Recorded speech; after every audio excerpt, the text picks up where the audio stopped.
ராஜா அவன்தான் நமது கதையின் ஹீரோ. பெயருக்கேற்றபடி கம்பீரமான தோற்றமும் வலிமையான உடலும் நல்லதொரு மனமும் உள்ள உள்ளத்துக்கு சொந்தக்காரன். அவன் ஒரு கிராமத்தை சேர்ந்தவன். அது ஒரு குக்கி கிராமம். அங்கே அவனுக்கு 10 ஏக்கர் அளவில் நிலமும் ஒரு வீடும் இருந்தது. அங்கேதான் அவனுடைய தாய் இருக்கிறாள். அவனுடைய தந்தை அவன் 5 வயது சிறுவனாக இருக்கும் போதே பக்கத்து டவுனுக்கு போய் வரும்போது ஏற்பட்ட ஒரு விபத்தினால் இழந்து போனார். அதன் பிறகு அவனுடைய தாயார் தான் அவனை மிகவும் சிரமத்திற்கு இடையே வளர்த்து வந்தார்.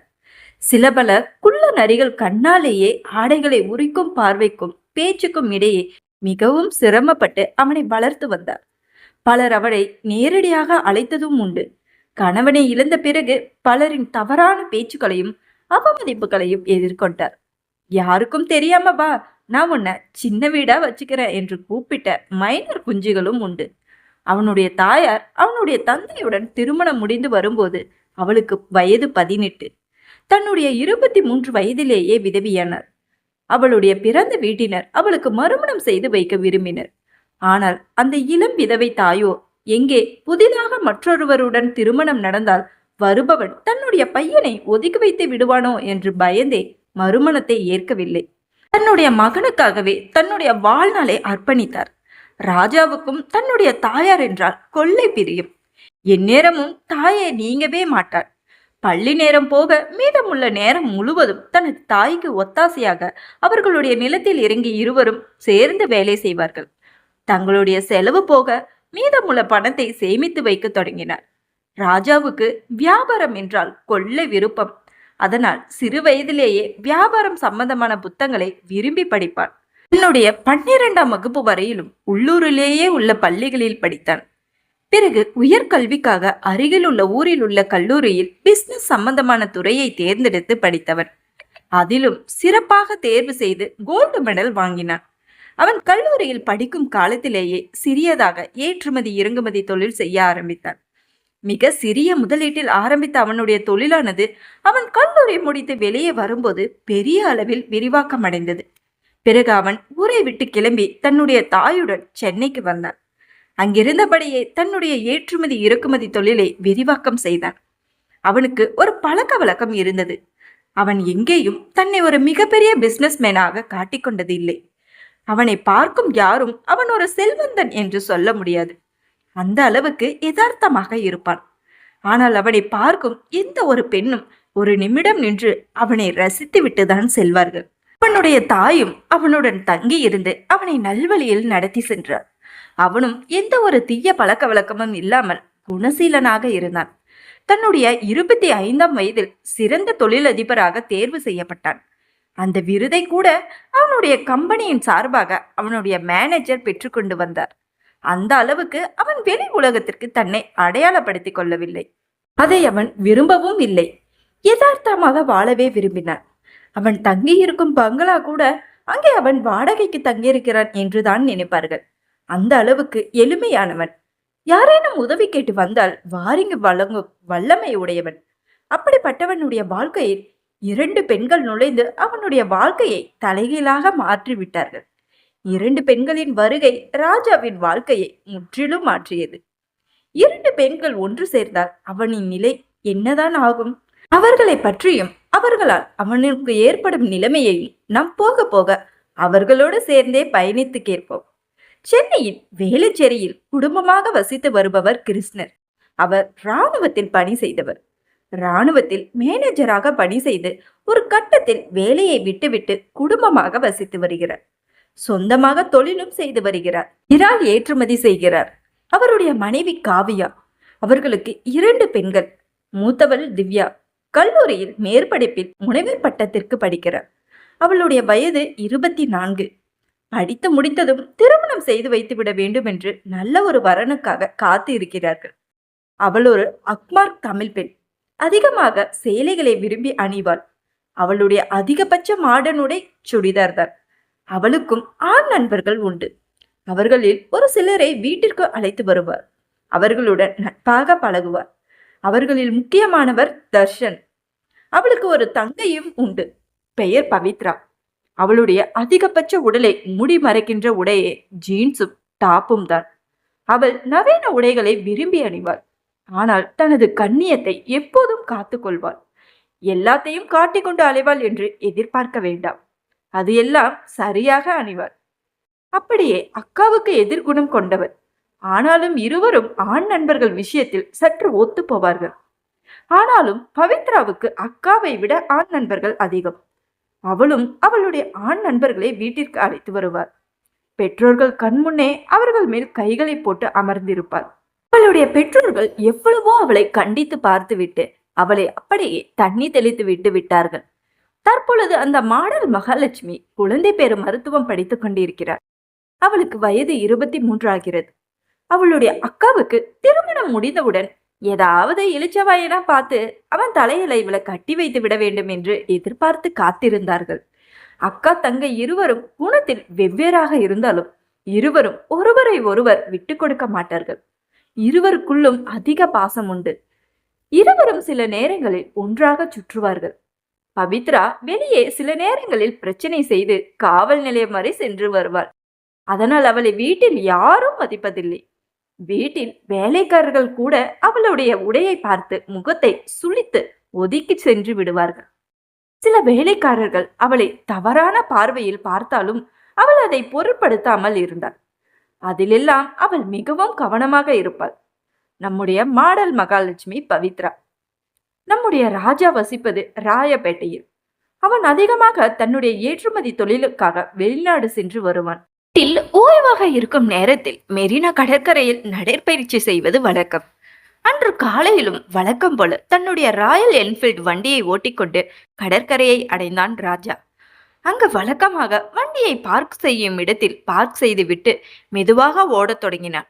அதே நேரத்தில் நம்முடைய மாடர்ன் மகாலட்சுமியும் தன்னுடைய அக்கா திவ்யாவின் தொந்தரவு தாங்க முடியாமல் குட்டை பாவாடை டிஷர்ட் அணிந்து கொண்டு அவளுடன் அவர்களுடைய காரில் வந்து இறங்கினார். அதே வேளையில் தர்ஷன் தன்னுடைய காரில் கடற்கரையை அடைந்தான். திவ்யா தனது தங்கையிடம், நான் இவனுடன் சிறிது நேரம் நடந்துவிட்டு வருகிறேன், நீ நடக்கிறாயா இல்லையா, இல்ல காரிலேயே இருக்கிறாயா என்று கேட்டாள். அவள் கூட வருகிறேன் என்றாலும் இவள் ஏதாவது சொல்லி அவளை தனியே துரத்தி இருப்பாள். ஏனெனில் இவர்கள் இருவருக்குள்ளும் வேறு வகையான ஒரு உணர்வு இருந்தது. அதற்கு பவித்ரா, நீ போய் வா, நான் இங்கேயே வெயிட் பண்றேன் என்றாள். திவ்யா சுடிதார் அணிந்து வந்திருந்தார். தர்ஷன் ஒரு ஷார்ட்ஸ் அணிந்திருந்தார். இருவரும் ஒன்றாக நடப்பது போல் நடந்துவிட்டு சற்று தள்ளி ஆள் நடமாட்டம் இல்லாத இடத்தில் அமர்ந்தார்கள். அந்த விடியற் காலை வேளையில் குளிரின் காரணமாக நடைபயிற்சி செய்பவர்களின் எண்ணிக்கையும் குறைவாக இருந்தது. அங்கே ராஜா வேகமாக நடந்து வந்து கொண்டிருந்தார். பவித்ரா தற்செயலாக அவனை கவனித்தாள். அவளும் இதுவரை எத்தனையோ ஆண்களை பார்த்திருக்கிறார். ஆனாலும் இது போன்ற கம்பீரமான ஆண்மை ததும்பிய ஒரு ஆணை அவள் இதுவரை தன்னுடைய மனதால் நினைத்ததில்லை. அவனை நன்றாக பார்த்துவிட்டு அவளை போகும்போது பார்த்துவிட்டு கடந்து சென்று விட்டான். அவனுக்குள்ளும் இந்த கடு குளிரிலும் யாருக்கு கவர்ச்சி காட்ட இப்படி வந்து இருக்கிறாள் என்று நினைத்து கொண்டு அவன் வழக்கமான சிறு சிறு உடற்பயிற்சிகளை செய்யும் இடத்தில் சென்று நின்று சிறு சிறு உடற்பயிற்சிகளை செய்ய ஆரம்பித்தான். அவனும் கிரே கலர் ஷார்ட்ஸும் டிஷர்ட்டும் அணிந்திருந்தான். அது அவனுக்கு இன்னும் கவர்ச்சியாகவும் உடற்கட்டை எடுத்து காட்டுவதாகவும் இருந்தது. பவித்ரா அவன் பார்க்காத வண்ணம் மெதுவாக அவனை பார்க்க ஆரம்பித்தாள். அவனை நன்றாக உன்னிப்பாக கவனித்தாள். அவனுடைய உடற்கற்று அவளுடைய மனதில் தெளிவாக பதிந்தது. உன்னிப்பாக கவனிக்க ஆரம்பித்தாள். அப்பொழுது அவளுக்குள் அவனுடைய கம்பீரமான தோற்றம் பவித்ராவை மிகவும் கவர்ந்தது. உடனடியாக காருக்குள் ஏறி அமர்ந்தாள். காரின் உள்ளே அமர்ந்து அவனை கண்காணிக்க ஆரம்பித்தாள். ஒரு ஆண்மகனின் பார்வைக்கு இப்படி ஆகும் என்று சொல்லியிருந்தால் அவர்களை கேலி செய்து ஒரு வழி ஆக்கியிருப்பாள். ஆனால் இப்பொழுது அவளுக்குள்ளேயே இந்த மாற்றம் நிகழ ஆரம்பித்தது. இங்கே ஒருத்தி தன்னால் இப்படி பக்க நிலையில் இருக்க, ராஜாவோ தன்னுடைய உடற்பயிற்சிகளை முடித்துவிட்டு தன்னுடைய பைக்கில் ஏறி வீட்டிற்கு சென்று விட்டான். அதே வேளையில் அங்கு திவ்யாவும் தர்ஷனும் ஒன்றாக அமர்ந்து இருந்தார்கள். தர்ஷன் மெதுவாக திவ்யாவின் தோளில் கையை போட்டு தனிப்பட்ட விஷயங்களை பற்றி பேசிக் கொண்டிருந்தான். பிறகு திவ்யாவோ எதுவும் நடக்காதது போல நடந்து வந்தார். அவர்கள் இருவரும் இதே போல வெளி வேலைகளில் பல இடங்களில் ஈடுபடுவது உண்டு. ஆனால் இதுவரை தர்ஷனுக்கு திவ்யா இதையெல்லாம் அனுமதித்தது இல்லை. எல்லாம் என திருமணம் செய்து கொள், அப்புறம்தான் எல்லாம் என்று கூறிவிட்டார். அவளுடைய உடை ஒரு மாறி இருந்தது. ஆனால் பவித்ரா கண்டு கொள்ளவில்லை. ஏனெனில் அவள் ராஜாவின் நினைவில் இருந்தாள். அவள் ராஜாவின் நினைவில் இல்லாமல் நார்மலாக இருந்திருந்தால் அவளால் இதை எளிதாக கண்டுபிடித்திருக்க முடியும். காரில் ஏறி திவ்யா ஓட்டுநர் இருக்கையில் அமர்ந்தாள். அப்பொழுதுதான் அவள் தன்னுடைய உடைகளை பார்த்தாள். அது ஒரு மாறி இருந்ததை கண்டு மெதுவாக இழுத்து சரி செய்தாள். ஆனால் பவித்ரா இதை கண்டு கொள்ளவில்லை. ஏன் அவள் அந்த பக்கம் திரும்பி கூட பார்க்கவில்லை. அவள் வேறு ஒரு உலகத்தில் பயணித்திருந்தாள். ராஜாவுக்கு 26 வயது முடிந்து 27 வயது ஆரம்பித்த காரணத்தினால் அவனுடைய தாய் தேவி அவனுக்கு பெண் பார்க்கும் படலத்தை தீவிரப்படுத்த தொடங்கினாள். ராஜாவிடம் உனக்கு அம்மா பெண் பார்க்க ஆரம்பித்து விட்டேன் என்று சொன்னாள். ராஜாவும் தன் தாய் மேல் முழு நம்பிக்கை வைத்து, அம்மா நீங்க பார்த்து சொல்லும் பெண்ணே நான் திருமணம் செய்து கொள்கிறேன், நீங்கள் பார்க்க ஆரம்பியுங்கள் என்று ஒப்புதல் அளித்தான். பல வரன்கள் வந்தது. எதிலுமே தேவிக்கு திருப்தி இல்லை. பெண் புரோக்கர்கள் ராஜாவுக்கு பெண் பார்த்து அழுத்து போய்விட்டனர். புரோக்கருக்கு ராஜாவின் பணபலமும் அதிகார பலமும் தெரியாது. அதை அவன் எங்கேயும் உபயோகப்படுத்துவதும் இல்லை. அதனால் அவர்கள் நடுத்தரமான குடும்பத்தை சேர்ந்த பெண்களை பார்க்க ஆரம்பித்து இருந்தார்கள். நடுத்தரம் என்பதற்காக மட்டும் தேவிக்கு அவர்களை பிடிக்காமல் போகவில்லை. ஆனால் அவள் இன்னும் மனதுக்கு பிடித்த பெண்ணை பார்க்கவில்லை. அதனால்தான் பெண்களை பார்த்துவிட்டு பிடிக்கவில்லை என்று சொன்னார். திவ்யா தற்போது முனைவர் பட்டம் வாங்கிவிட்டு தற்காலிகமாக விரிவுரையாளராக பணிபுரிகிறார். பவித்ராவும் மகப்பேறு மருத்துவம் படித்துவிட்டு தேவி எனும் ஹாஸ்பிட்டலில் பணி செய்து வருகிறார். அவள் ஆள் ஒரு மார்க்கமாக இருந்தாலும் பணியில் கெட்டிக்காரியாக இருந்தார். சேர்ந்த சில மாதங்களிலேயே கைராசியான டாக்டர் என்னும் பேரு பெற்றாள். அதே சமயம் வீட்டில் தருதலை என்னும் பெயரோடு சீரும் சிறப்பாக விளங்கினாள்.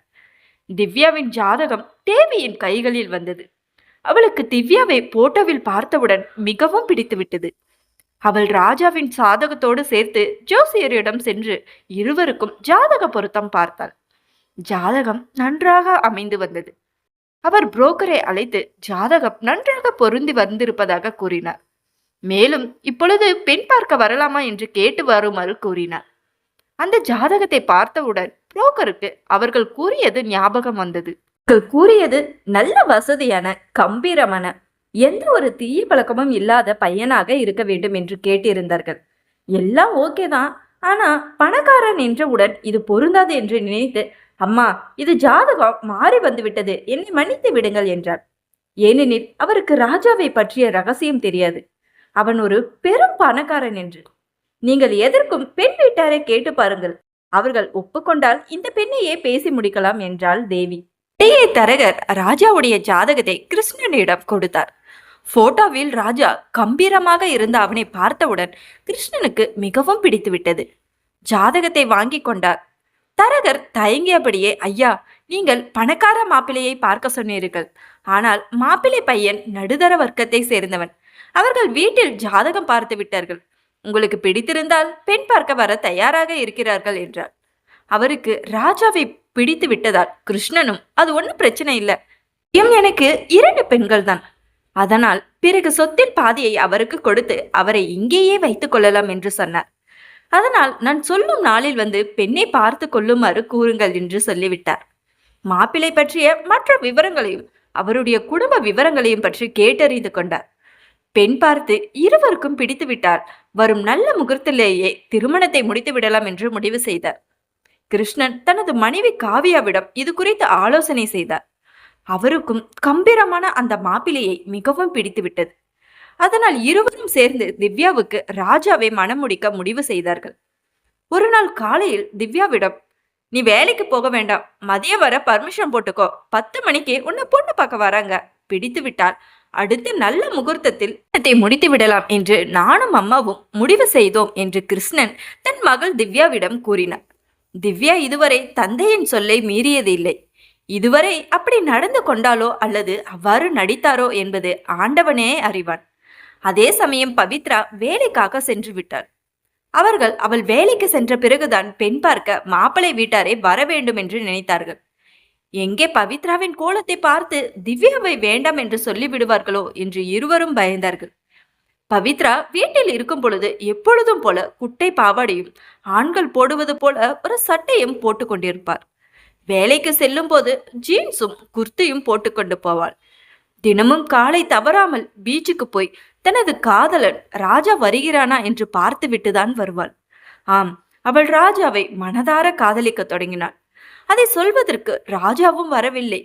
ராஜா சில வேளைகளில் சீக்கிரமாக வந்து போய்விடுவான், பாதி வேலை வரமாட்டான். அதனால் அவனால் அவளை பார்க்க இயலவில்லை. திவ்யா தர்ஷனிடம் போனில் தன்னை இன்று பெண் பார்க்க வருகிறார்கள், நீ எப்படியாவது உன் பெற்றோரிடம் சொல்லி இன்று என்னை பெண் பார்க்க வா, நீ இல்லனா என்னால வாழ முடியாது, எப்படியாவது வந்து என்னை அழைத்து செல், நான் உன்னைதான் திருமணம் செய்து கொள்வேன் என்றார். அதற்கு தர்ஷன், இப்படி திடீரென்று கூறினால் நான் என்ன செய்வது, என் பெற்றோரிடம் பேசி பார்க்கிறேன் என்றார். பேசி பார்க்கிறேன் என்று சொல்லாதே, எப்படியும் அவர்களை அழைத்து கொண்டு வந்து விடு, அவர்கள் நீ சொன்னா கண்டிப்பா கேட்பார்கள், அதுவும் நான் என்றால் அவர்களுக்கு கொள்ளை இஷ்டம் என்றார். அவனும் தனது பெற்றோரிடம் இது குறித்து கூறினான். அதற்கு அவனுடைய அப்பா, எல்லாவற்றிற்கும் நான் உனக்கு சுதந்திரம் கொடுத்திருக்கிறேன், நீ இதுவரை எந்த ஒரு வேலைக்கும் சென்றதில்லை, கம்பெனியையும் என்னுடன் வந்து பார்த்ததில்லை, அதனால் கிருஷ்ணனிடம் நான் எப்படி உனக்கு பொண்ணு கேட்க முடியும், எனவே அதை மறந்துவிடு என்றார். முதலில் சிறிது காலம் கம்பெனியை வந்து பார், அதன் பிறகு உனக்கு ஏற்ற பெண்ணை நான் பார்த்து மனம் முடித்து வைக்கிறேன் என்றார். தர்ஷனுக்கு திவ்யா காதல் எல்லாம் ஒன்று பெரிதாக கிடையாது, அவளுடைய கொள்ளை அழகுதான் தனக்கு வேண்டும் என்று ஆசைப்பட்டான். அதனால் அவளை பல தடவை உசுப்பேற்றி பல வேளைகளில் அவளை அடைய முயற்சி செய்தார். ஆனால் திவ்யா இதுவரை அவனுக்கு அடிபணிந்தது இல்லை.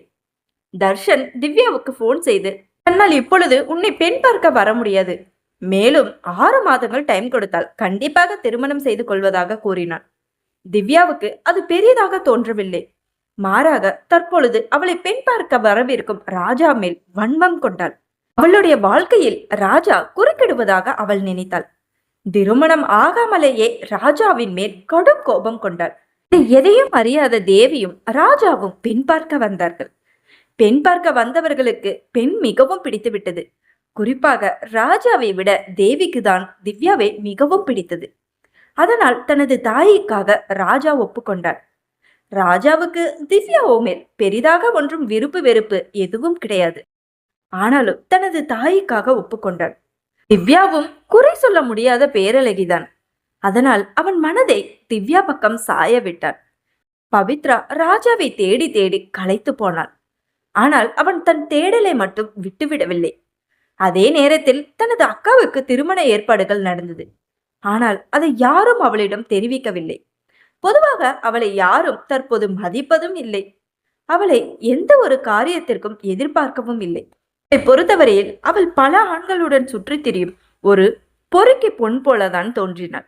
நம்மில் பலரும் நம்முடைய வாழ்க்கையில் ஒரு பெண் பல ஆண்களுடன் சுற்றி இருப்பதால், உடை விஷயத்திலும் அவளுடைய விருப்பம் போல நடப்பதாலும் அவள் ஒரு கேடு கெட்டவள் என்ற முத்திரையை கொடுத்து விடுகிறோம். இந்த நிலையில் அவளுக்கு ஆஸ்திரேலியாவில் இருந்து ஒரு கான்ஃபரன்ஸ்க்காக அழைப்பு வந்தது. அவளும் செல்வதாக ஒப்புக்கொண்டாள். அடுத்த மாதம் 5ஆம் தேதி அவளுக்கு ஆஸ்திரேலியா செல்ல வேண்டும் என்று சொல்லி இருந்தார்கள். அவர்களுக்கு தெரியாது அதே மாதம் 7ஆம் தேதி அவளுடைய சகோதரிக்கு திருமணம் என்று. திவ்யாவுக்கு ராஜா மேல் எந்த ஒரு ஆர்வமும் இல்லாத காரணத்தால் அவள் தன் திருமணத்தை தன் சகோதரியிடம் சொல்லவில்லை. அவளுடைய முகத்திலும் கல்யாண கலை என்று எதுவும் வந்ததும் இல்லை. அதனால் பவித்ராவால் எதையும் அறிந்து கொள்ள முடியவில்லை. வீட்டிலேயே ஏதோ ஒரு விசேஷம் நடக்கிறது என்று அவளுக்கு புரிந்தது. அது என்னவென்று பவித்ராவுக்கு தெரியவில்லை. வேலைக்காரர்களும் அம்மா அப்பா எல்லோரும் அங்கும் இங்கும் பிஸியாக இருந்தார்கள். ஆஸ்திரேலியா கிளம்பும் 2 நாட்களுக்கு முன்புதான் அவள் தன் தந்தையிடம் தன்னுடைய பயணம் பற்றி கூறினாள். கிருஷ்ணனுக்கு ஆத்திரமாக வந்தது. அக்காவின் திருமணத்திற்கு இல்லாமல் செல்கிறேன் என்று கூறுகிறார்களே என்று. இவர் இதுவரை தன்னுடைய மூத்த மகளின் திருமணத்தை தன் இளைய மகளிடம் கூறவில்லை என்பதை அவர் நினைவில் கொள்ளவில்லை. அவர் மட்டுமல்ல, யாருமே கூறவில்லை என்பதையும் அவர் உணர்ந்து கொள்ளவில்லை. அது ஒரு முக்கியமான கான்ஃபரன்ஸ், பலருக்கும் கிடைக்காத அரிய வாய்ப்பு. அவளுக்கு கிடைத்தது. ஏனெனில் அவள் ஒரு மருத்துவ துறையில் கோல்டு மெடல் வாங்கியிருந்தாள். அதனை முன்னிட்டு மருத்துவமனை நிர்வாகம் அவளுக்கு இந்த வாய்ப்பை வழங்கியிருந்தது. தற்போது அவள் மறுத்தால் மருத்துவமனை நிர்வாகத்திற்கு மிகப்பெரிய அவமானம். அவள் அதை தன் தந்தையிடம் பொறுமையாக எடுத்து கூறினாள்.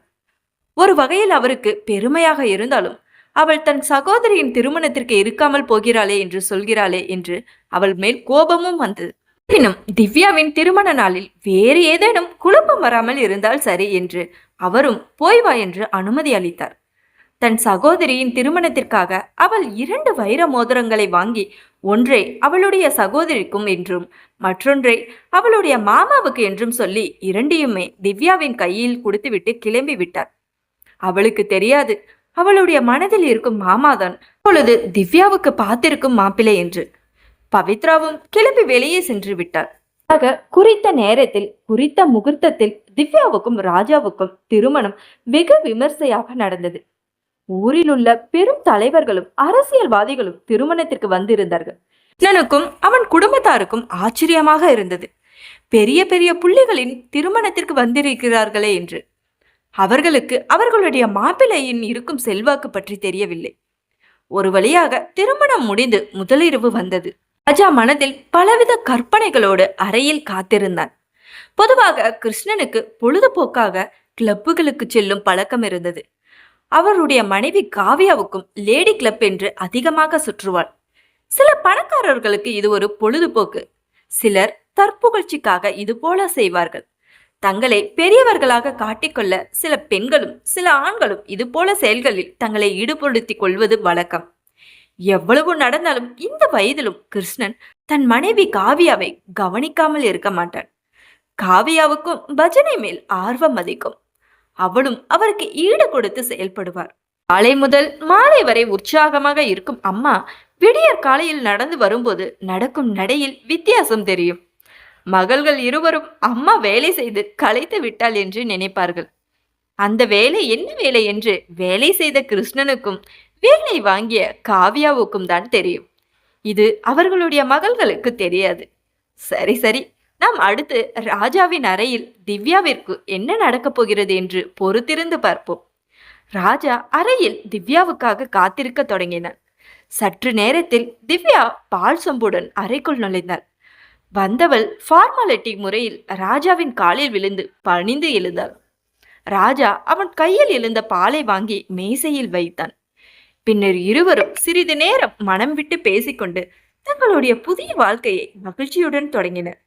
ஆனால் வெளிநாட்டில் இருந்த பவித்ரா வந்த பிறகு என்ன நடந்தது? அவள் எப்படி ராஜாவை மடக்கி அவன் கூட தனிமையில் இருந்தாள் என்று அடுத்த பகுதியில் பார்க்கலாம். அடுத்த கதையில் மச்சு நிச்சயின் மாமாவுடன் இருந்ததுதான். மறக்காமல் கதையை பார்த்து என்ஜாய் பண்ணுங்கள்.